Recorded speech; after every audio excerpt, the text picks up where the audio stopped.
Hello everybody and welcome to my sunroom on this cloudy, cool winter day here in the middle of February. There's one more month of winter to go. And I decided today is going to be Orchid Tour Day. I love doing orchid tours because it helps me to remember to just sit back and enjoy my orchids. I like being here in my sunroom and just looking at them and enjoying all the beauty.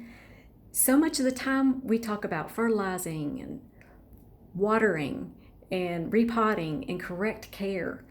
And I think so much of the time we need to remember to just admire their beauty and appreciate all that they bring to our lives. They know when they're loved. I'm going to provide the name of each orchid in the order they appear in the video in the description box below. So you can just sit back and enjoy the show. So let's get started. I can't wait to share what's blooming back here with you all today. And I'm going to start this tour with my Dendrobiums today. This is my huge no ID Dendrobium that I have nicknamed Wilson. It's in full bloom and I love it when this one is in bloom. The camera doesn't quite do the color of this one justice. It's close, but to me, it's kind of the color of unicorns and rainbows. Yes, it's just so pretty. You just can't not look at this beautiful orchid and the colors. Gorgeous.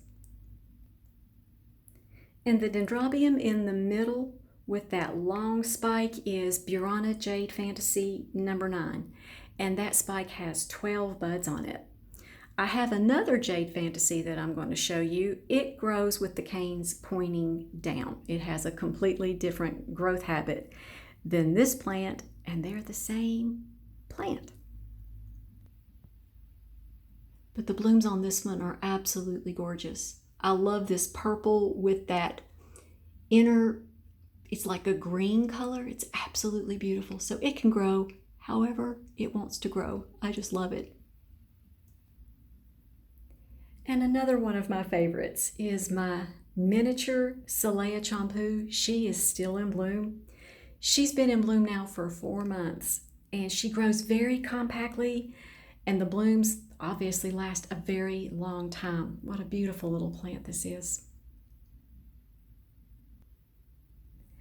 And now let's go to the miniature phalaenopsis. They have really done well this year. My Sogo Vivian is on the left and she has 3 primary spikes and a secondary spike that has 10 blooms on it. The secondary spikes on my miniatures have done really well this year. And then on the right is my Sogo Red Poker. I love the color of this one. It is just this deep reddish plum. It has 2 primary spikes and a secondary spike.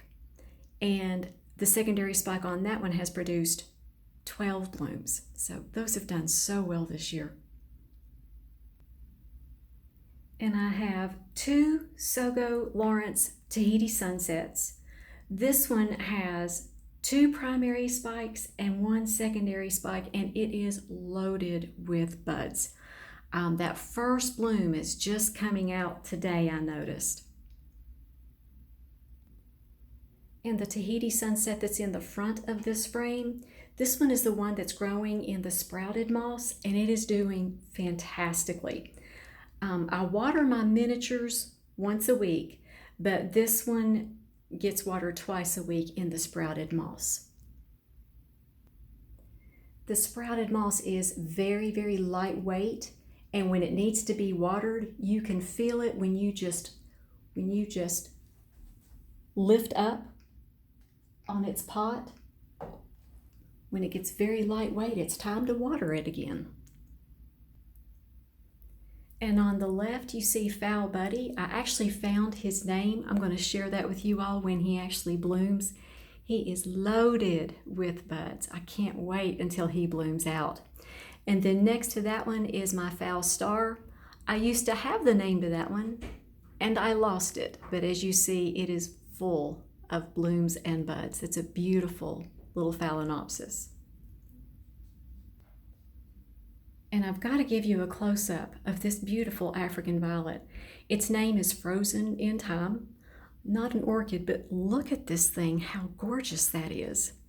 I love that African violet. I think I'm going to grow some more. And next up is Phal Legato, whose fan club continues to grow. I'm asked more about this orchid and my Cattleya than any other orchid I have, and I can see why. This is absolutely just stunningly beautiful. I've appreciated having her for 14 years. She's been in my collection for that long, and I've enjoyed every year of growing her, every single bloom. And yeah, I just sit and stare at her. I just think, wow, that's a lot of beauty. And for those of you who are big fans of my Cattleya, I'm showing you here what's going on. It's going to be blooming soon, and I can't wait to share these blooms with you all. I have 5 spikes on my Cattleya this year. Very, very proud, very excited. Next is Phal U-Pen Lady Magic Art. And I am so happy to see this one in bloom this year because last year it spiked. The spike was doing just really, really well. I was watering it. It accidentally turned over and the spike broke. So I missed seeing this one bloom last year. The blooms on this one are huge. They're about 4 inches across. They're bigger than my fist. I love this orchid.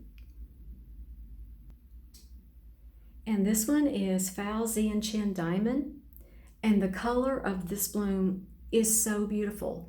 It is a very nice companion to Magic Art. I grow them side by side. I think they look very, very beautiful together. And I like all this red in the corner of my sunroom. Really brightens up this corner. And several of you have asked me about this one. This is Phal Brother Pirate King.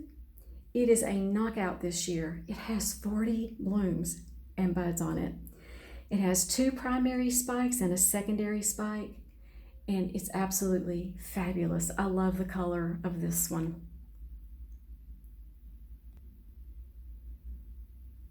And here it is in the wider angle.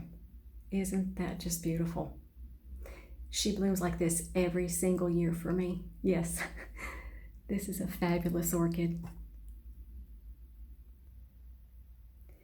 And my Phal Brother Red Caribe is gorgeous this year. I've had this one in my collection for 10 years, and this is her best bloom cycle yet. I'm very excited about that. She's got 15 blooms and buds. One time she stayed in bloom for 2 years. This is a prolific bloomer, and the color on this one is a deep red. Love this one. And here's my no ID Phal that I nicknamed Splendid. And I'm going to tell you all a funny story. I moved it in my kitchen because I just like having an orchid in the kitchen. And my daughter, who has grown up with all these orchids all around her, all her life, walked in here and she said, wow. Then my parents, who are 90 and 91, came to eat lunch with us last weekend. My dad saw this and he couldn't quit staring at it. He kept saying, is it real? And I thought that my husband and my daughter were going to fall out of their chairs laughing. Dad just kept saying, I've never seen anything like that. Now, he's seen my orchids for 20 years. And I thought that it was just so funny that he had such a reaction to this one. And I'm really, really proud of her. She is just loaded down with blooms. My camera doesn't quite know what to do with the color of this one because it's so saturated, but it's just beautiful.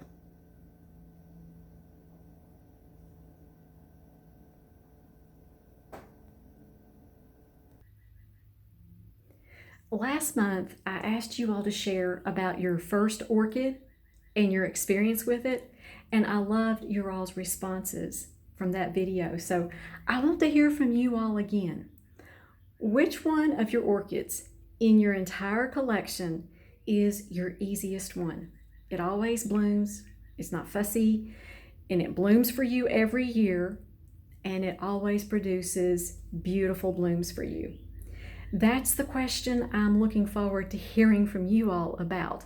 I'll give you a hint as to which one that is for me. It's in the background. Yes, and I've had it for 20 years. You all know which one I'm talking about now. And I'm going to share that in a video soon when it's in bloom, when my Cattleya is in bloom. I just told you all. Okay, when it's in bloom, I'm going to share it with you all. But I can't wait to hear your all's responses. Thanks always for watching. It's always so good to hear from you all in my comment section. Thank you for your friendship and for your kind words. And I'd love to say the blessing over you and your families and your orchids. The Lord bless you and keep you. Make his face shine upon you and be gracious to you. The Lord turn his face towards you and give you his shalom peace. We'll see you all next time.